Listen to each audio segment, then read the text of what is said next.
Impoten. Akibat ilmu terawang, aku jadi impoten. Kisah mistis ini diceritakan secara lengkap oleh Embong Slamet. Gara-gara ilmu terawangan, sejatanya menjadi loyo akibat sering melihat wanita cantik berbugir ria. Pada mulanya, aku hanya coba-coba. Aku sering membayangkan betapa enaknya bisa tembus pandang, meskipun dalam jarak jauh dengan radius ratusan meter. Tentu saja bisa dibayangkan betapa nikmatnya bisa melihat tubuh wanita yang mulus di depan mata. Apalagi bila berdekatan dengan artis top ibu kota, bisa kelihatan luar dalamnya. Belum lagi orang-orang yang sedang mandi di kamar-kamar hotel. Tentu sebuah pemandangan yang benar-benar langka dan tak biasa dibayangkan. Bisa dikata itu adalah sebuah perjalanan surgawi tersendiri yang tidak ada tandingannya. Dari banyak keinginan yang aneh-aneh, itulah akhirnya aku berani menenangkan pada Mbah Warso sebab di kampungku hanya dialah yang dikenal memiliki ilmu langka tersebut. Meski usianya masih muda, namun orang-orang kampungku sudah memanggilnya dengan sebutan Mbah, sebab ilmunya dikenal sebagai ilmu tua. Selain itu, penampilannya juga seperti seorang mbah, memelihara jenggot dan kumis panjangnya, plus rambut panjang dikucir ke belakang. Gaya ngomongnya pun tak ubahnya seperti seorang mbah, pelan dan sangat hati-hati. Karena dikenal memiliki ilmu terawangan, Mbah Warso semakin dijauhi wanita. Kabar yang beredar, mereka tidak berani datang ke tempat Mbah Warso karena malu tubuhnya bisa dilihat secara jelas. Meski mengenakan pakaian lengkap sekalipun, padahal sebenarnya banyak wanita yang menaruh hati padanya. Namun karena penasaran malu lebih besar, mereka suka menjauhi. Oleh karena itu, Mbah Warso tetap membujuk meski usia sudah menginjak kepala 4. Nasib baik rupanya berpihak kepadaku. Beberapa orang yang meminta diajari ilmu tersebut tak pernah diberi. Meski dengan beberapa dalih dan sedikit ngeyel, namun Mbah Warso lebih memilih diam. Bahkan bila dipaksa sekalipun, dia akan lebih memilih ribut daripada harus mengajarkan ilmunya pada orang yang tidak dikehendaki. Seakan ada tanda tersendiri pada calon murid yang bisa diajarkan ilmu tersebut. Tapi lain halnya denganku. Ketika aku minta diajari, dia langsung legowo menerima. Bahkan langsung menanyakan kesiapanku untuk mempelajarinya. Jawaban itulah yang sempat membuatku setelah tak percaya kok begitu mudah bagiku. Padahal yang lain sulit setengah mati, bahkan sampai mati sekalipun, belum bisa mendapatkannya, kata orang. Garis tanganku menakdirkan akulah salah seorang yang akan mampu menerima ilmu terawangan tersebut. Syukurlah kalau memang begitu, ini memang rezekiku, pikirku saat itu. Dalam waktu tidak begitu lama, aku sudah berhasil menguasainya. Ternyata ritualnya tidak sesulit yang aku bayangkan sebelumnya.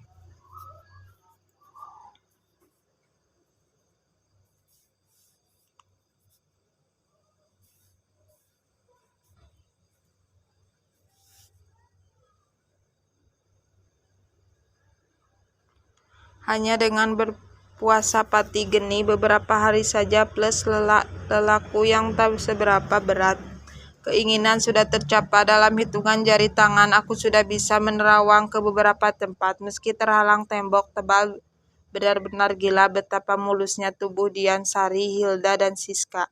Padahal sejak dulu aku mau mengintip waktu mandi saja susahnya minta ampun. Takut kepergok orang kampung.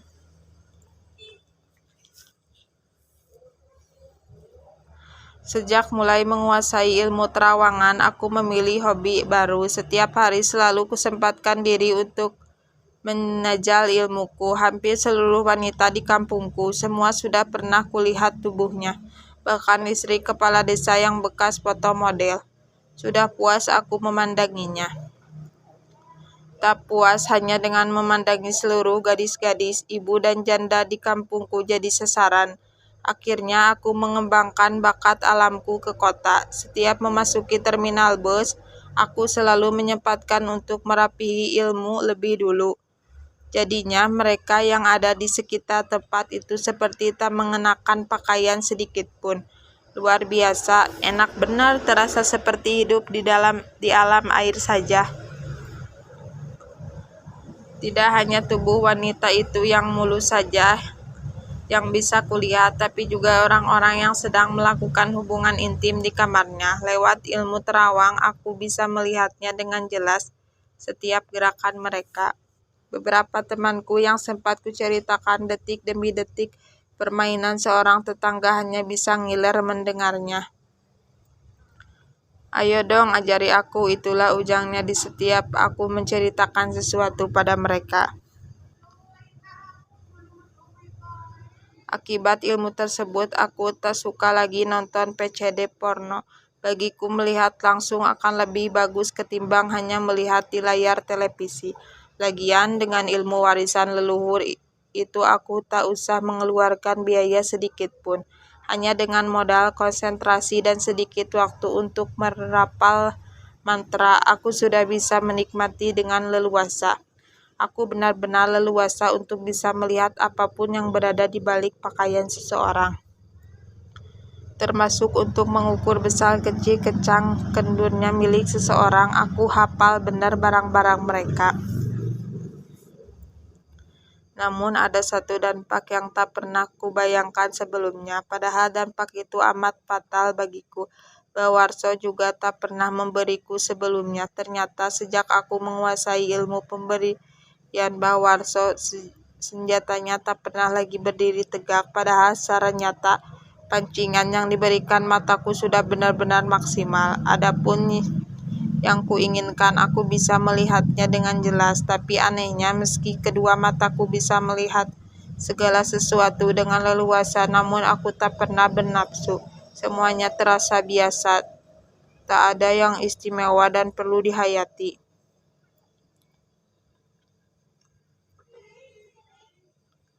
Yang juga amat kusesali, ternyata aku sudah terlambat mengetahuinya. Ketika aku sudah puas dengan melihat segala macam wanita yang kuinginkan, dan aku mulai ingin menikah dan hidup normal, saat itulah aku baru tahu, ternyata senjataku tak berfungsi lagi. Beberapa kali aku mencoba untuk mereparasi ke beberapa tukang obat kuat, namun belum juga membuahkan hasil yang maksimal. Bahkan saking usarnya sempat aku datangi kios pengobatan India khusus lemah syahwat.